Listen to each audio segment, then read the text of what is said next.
This is the Sales Bible Podcast, episode 327, The Power of Questions, with returning guest Nancy Kazdan.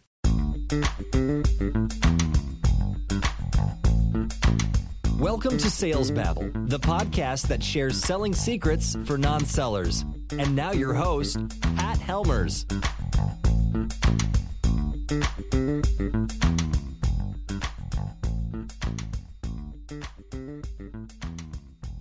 Hello, Sales Babblers. This is Pat Helmers, and I am back from 2 weeks of vacation. We drove out to Portland, Oregon from Chicago. It's a long ways, a lot of miles, over 4,000 miles there and back. But we got to see a lot of family, see a lot of beautiful country. It was a great time, and it was so interesting to see how different parts of the country dealt with the COVID-19 virus. But let's stay on track. In this episode, Nancy Kazdan returns to Sales Babble to discuss purposeful questions and ways that those questions can differentiate you from the competition. Nancy's a sales consultant, and she believes in the power of questions. Instead of guessing what people want, find out the challenges the buyers face with a good, solid, open-ended question. But before the interview, I want to do a shout-out to our sponsor, Sharativity. They help salespeople increase prospect engagement by providing an easy and fast way to personalize your outreach on LinkedIn. Go to sharativity.com and get a free trial today. As we mentioned in the interview, Nancy and I reconnected due to the Sales Babble Telebabble that's held every Thursday afternoon. Go to salesbabble.com and sign up for the event today. And so, with no further ado, let's get to it. Welcome, Nancy. Are you ready to babble? I sure am. Nancy, I think I met you, it was 3 or 4 years ago at an IoT conference, wasn't it? In Santa Clara? Was it at the convention center? It was. Yeah. And I don't even know how you and I got chit-chatting, but we actually did a little podcast episode at the conference. And so this is the second time you've been here on Sales Babble. So I should really be saying, welcome back, Nancy. Thank you, Pat. I'm glad to be back. We reconnected. Maybe you could tell the audience, how is it that we reconnected? I went to listen to one of your Sales Babble episodes, and we reconnected that way. It was through, actually, it was the Telebabble. Telebabble. It was. And you jumped in on the conversation, and it was pretty fun. In fact, if I remember right, that group of people did not want to go away. We were there for like an hour and a half chit-chatting about sales and all kinds of stuff. It was pretty fun. It was. It was lively. It was very lively. It was very lively. Before we get, I got a question for you, but before I get to that, maybe you could share with people who you are. My name is Nancy Kazdan, and I've been running my own international, I'm running my own international consulting, coaching, and training company for salespeople. Yep. And that's what I've been doing. And I've worked with lots of different cultures. And sales is interesting all over the world. And we have different challenges in different countries, and sometimes the same ones.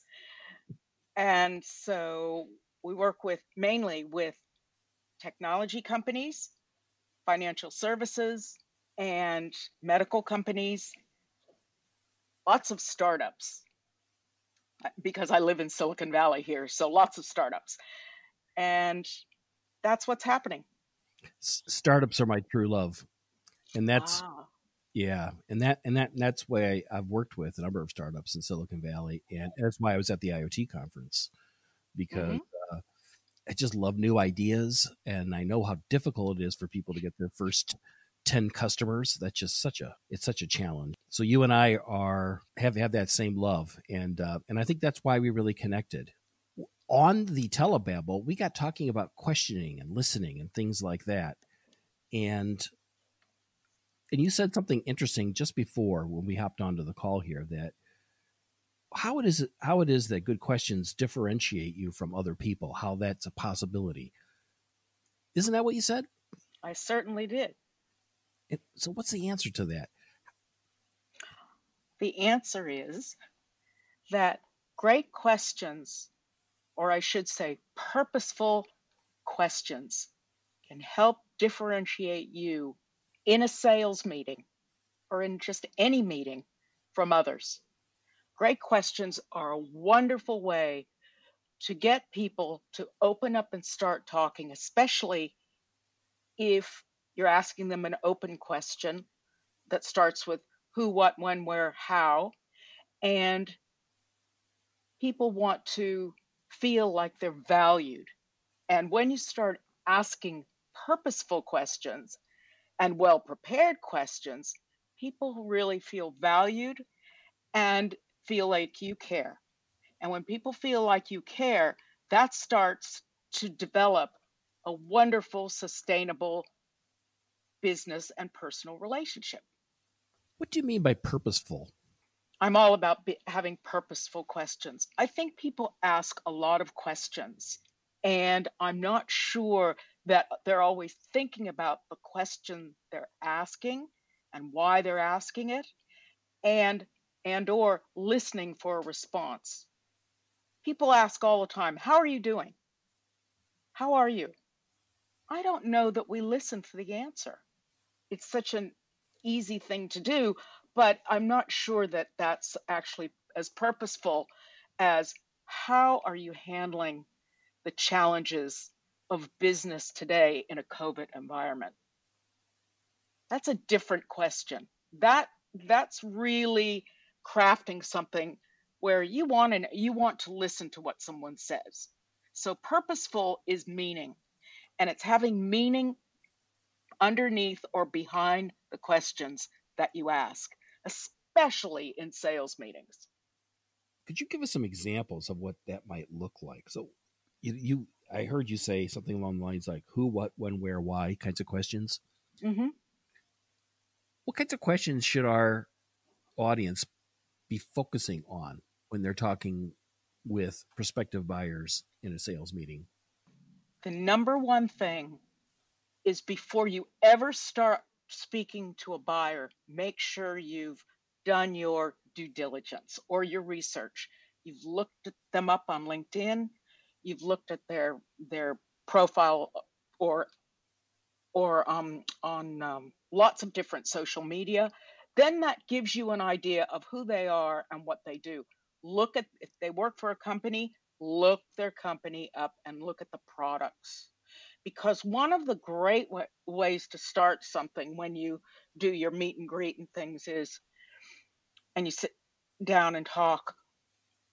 Of course, now it's over Zoom, not face to face, but things will change. I actually love Zoom. I've been using it for so long. But it's asking, what are your challenges today? What are your 3 most pressing challenges today? And and I'm asking, prefacing it with the word what. How are you coping with COVID and your role or your sales objectives? So that's another one. How are you coping? So what it does is these questions focus, and they're purposeful because they're focusing on someone else. They're focusing on the other person. Remember the old saying, oh, it's never about you? and that's true. For years, I've training and coaching salespeople. We always laugh because it's something I'm so passionate about. It's never about you. It's always about them, because how are you going to differentiate yourself and find out what the value proposition is for them unless you're asking those special questions? So it's not just general questions like, how are you doing? How's your family? That stuff's fine. Or when you go through one of those, like you go through a questionnaire, let's say, and there's lots of facts that you need to answer. What's your name? How much do you make? Where do you live? Those kinds of things. Those are fact find questions, which can actually give people fatigue. We call it fact find fatigue, meaning you're tired. So what you want to do is really prepare your questions. Think about them. That's what makes them purposeful. I know some people have spent a fair amount of time preparing, as you mentioned, like looking at LinkedIn or the profile of the company, and they think they have a strong understanding. And I've seen people actually not ask questions about it because they feel like, well, I've already got the answer. But I've always felt that that's wrong because it could be wrong. And it doesn't really warm the person up if you just were to jump into a set of questions, as opposed to asking about, what's the business conditions right now, And when people think that they've got all the information, that's when you know they're probably not going to win the sale. That's a telltale sign. Most of my clients most of my clients do very large B2B deals, so worth many millions. And what happens is we don't go out to those clients unless we have 100 questions prepared. I'm not kidding. I drive everybody nuts, but then they thank me. So when you think you've looked, you haven't looked. Plus, what someone looks like through LinkedIn or a sheet of paper oftentimes has nothing to do with who they really are or what their struggles are or their challenges. So assuming social media gives you all the information, that actually could be a mistake right at the get-go. I remember many years ago when I first read the spin selling book, of taking each of those questions that they recommended and writing like 10 or 15 for each one of them. So then next thing you know, you got 40 questions to ask. That's right. Way too many to probably ask in any one meeting. Oh, yes. But what's the exercise? Get your mind thinking. Get you warmed up. When you're sitting there, you're going to know exactly. And we call it being mindful. Yes. That's a mindful approach, because what's the focus here? The focus is the other person, not you. And that's a great thing to do. And in fact, I'm a big proponent of spin selling. I love it. Mm-hmm. Great. One of the best sales systems. Mm-hmm. I think he's a little, I think he's a little too techie. I think I kind of feel like he got too deep in the weeds, too researchy, and some of his wording is just a little clunky, but his philosophy's spot on. I can't disagree with that. Yeah. I'd agree with that. And I think that he's got some great fundamentals, but we've moved on from those kinds of things. Also, our life experience, it's a system that in its day was well ahead of the pack. Totally agree.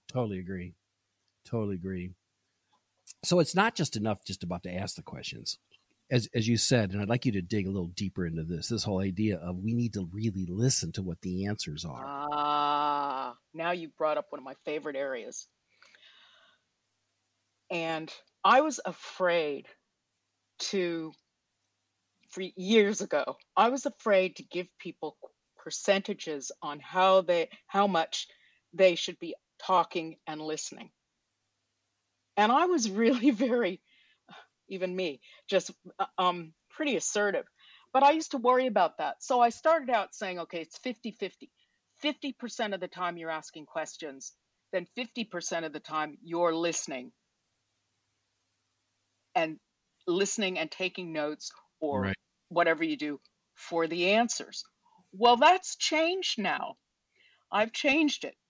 It's called the Pareto principle, the 80-20 rule. Yes. So my recommendation for meeting one at least with a new prospect is 80% of the time you are listening. 20% of the time, all you're doing is answering questions. You're not pushing product. You're not talking about yourself. It's all about those questions. So that's meeting one. And a lot of people in the B2B space, what they want to do is get to the next meeting. So that could be one of the what I call the gold standard outcomes of your first meeting, is you're going to progress to the second one. So with that, on the second meeting, it's 60-40. 60 you're listening, 40%, sorry, 60, sorry, 60, now I'm getting, so you'll have to edit that. This totally makes 60, sense. 40. The first time, then you go to 60-40 the second time. And that makes sense too, because they're going to want to hear about, now they're curious about what you got. Well, yes. How you may be able to help them. That's exactly right. You're setting it up so well. You want them to invite you to ask a question. Right. I never ask a client if they want a proposal. I never, ever do. Aside from the fact that it drives me nuts to write them because I put so much into it. But I like it when people invite me to prepare a proposal, because that means it's on their terms, which I love, and it's focused on them. Meeting 3 may switch completely, and they're really wanting you to come in and present what you've got, because you've set a lot of that up. So 80, meaning you might be talking 80% of the time, and they're listening and asking you questions. So those sandwiches can really help develop the relationships in the B2B space. Some people may be thinking this, because I've been asked this a million times. Why would people even answer your questions? Because there's a hesitancy I get in sense of people like, well, I'm not going to ask them questions because they don't want to talk to me anyway. Well, that's a very insightful comment. That's very insightful. Well, the idea is they already know they want to buy it, so I should just be telling them what to do. And that's just all, to me, just messy. All seems so very messy. I think it's also high risk. How do you really know they want to buy? What have you tested that you know they want to buy? And that's a really important issue. If you don't have the information and haven't asked the questions and set up the context and set up the need, the value proposition, the differentiation, it's very difficult then to start asking what we call closure questions. And people have also assumed, I've seen a lot of people assume that people didn't want to answer questions. They're too busy. They don't want to answer questions. They just want to tell us what they need. Well, that's a question you can set up too. So with that, people do like to answer questions, but they need to be purposeful enough and cerebral enough, believe it or not, so they're motivated to answer. Yeah. You mentioned closure questions. What's an example? So with closure questions, those are questions that are going to confirm the buying signals that you have developed through the relationship and the product or service information they need. And then you're going to back that up with, it sounds like you're really happy with how our products could work in your organization. Now, that's a closed question, but it's almost clarifying closure. I'm clarifying what they are thinking. And then we might want to ask, how about I have our lawyers deliver the paperwork to you and your lawyers in 24 hours so that we can start working on it.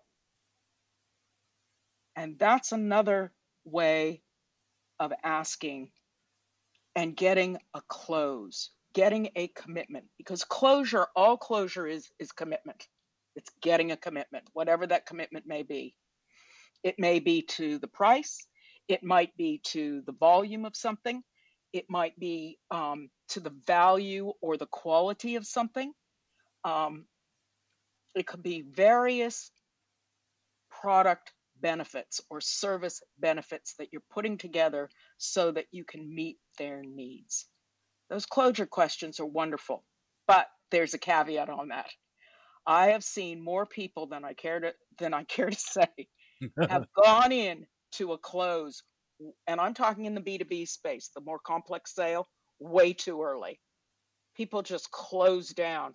I've also had people try and sell me things where they thought it was a money thing, especially insurance. I've actually had people try and sell me insurance, and because I've done a lot of work in that industry, I know, being a woman, there are different things that insurances pay for because I'm a woman and or not, or they won't pay. And so that's because of the actuarial tables and the way they work them out. So I don't want you to, don't assume you know what I want. Without asking the questions, don't assume it. What's interesting about these questions is how different they are from the first questions that we started at the top of the show. Those were yes or no answers. Those were very closed questions. They change. The questions throughout a conversation change. The more information you get, the more information you've got. And that's information not only because someone is verbalizing something, but also it's their body language and how they look at things.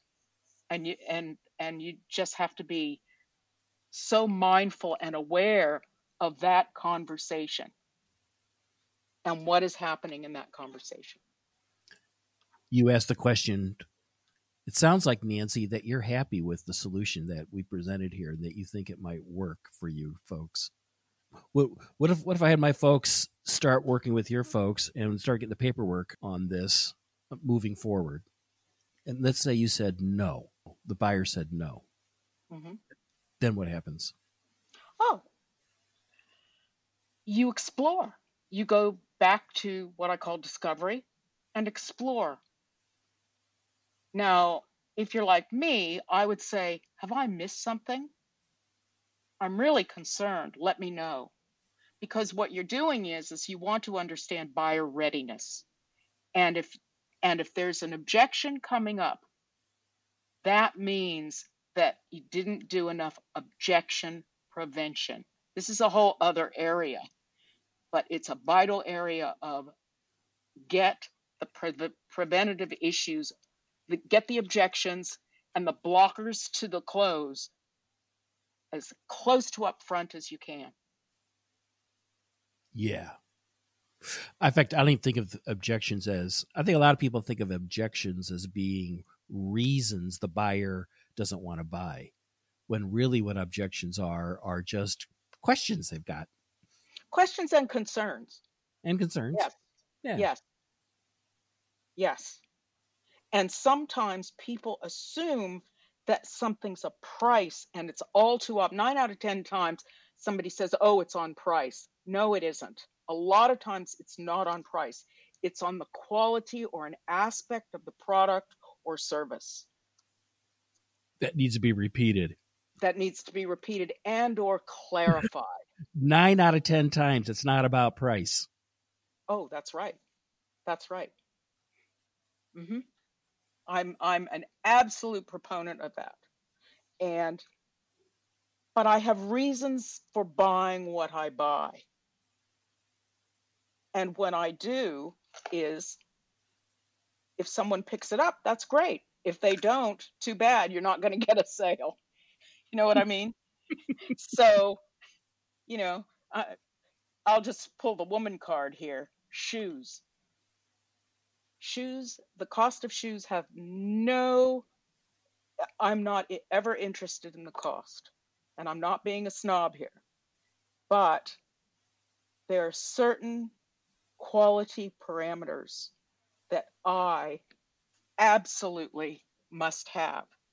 And by the way, my daughter is still she's actually wearing a pair of my shoes that I bought 30 years ago. So, see what I mean? There's a quality aspect of what I do. So it's not like I just have a zillion shoes. But It's so few. I buy very little, but when I buy quality. Now, not everybody is in that position, and I'm not assuming that. But now manufacturing has gotten so much better. We can get a lot of great things. I buy my raincoats at Costco for $49 because they're so well made, I can't pass them up. Now, there's quality for you. If you could give our listeners some advice that they could take action on this week, what would that be? Research and prepare who you're going to see before you see them. Got it. And prepare those questions. If people want to find you online, you're on the internet, right? I am. How can people find you, Nancy? Oh, that's a great question. Gee. Pat, you're doing good. I'm on LinkedIn, Nancy Kazdan. So I'm on LinkedIn, and I'm here in Silicon Valley. Or you can call me, and that's also on LinkedIn. And my email is nkazdan@marketshareinternational.com.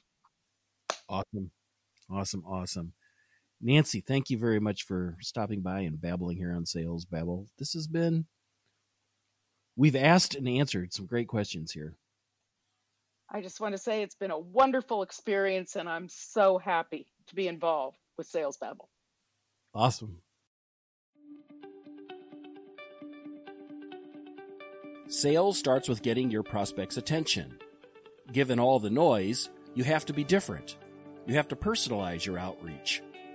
Unfortunately, it's time-consuming to go to Google, LinkedIn, Twitter, and YouTube to find an icebreaker. It's a conundrum because personalized outreach converts significantly higher than canned emails. Picture the possibility that with one click, you could get a social footprint of your prospect, which would make personalized outreach faster. With Sharetivity, you instantly discover personal information regarding their interests, college, and social media posts on LinkedIn, Twitter, and YouTube. With Sharetivity, you can make each outreach personalized, yet fully automated to fill your pipeline. Sharetivity is a Chrome extension. Search for it in the Chrome Web Store. It only takes 2 minutes to download, and soon you'll be skyrocketing your prospecting productivity today. Sharetivity. One-click personalization.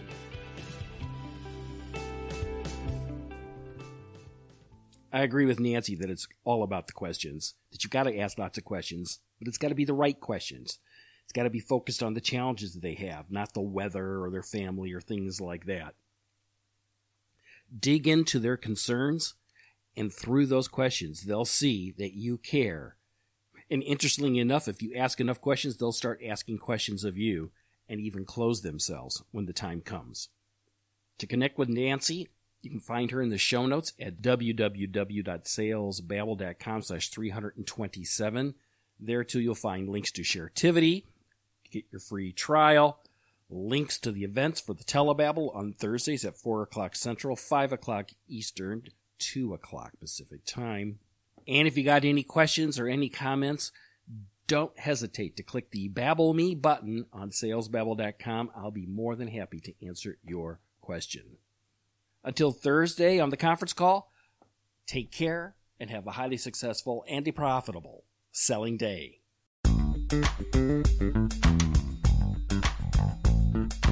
Thank you for listening to the Sales Babble podcast. Find us at www.salesbabble.com.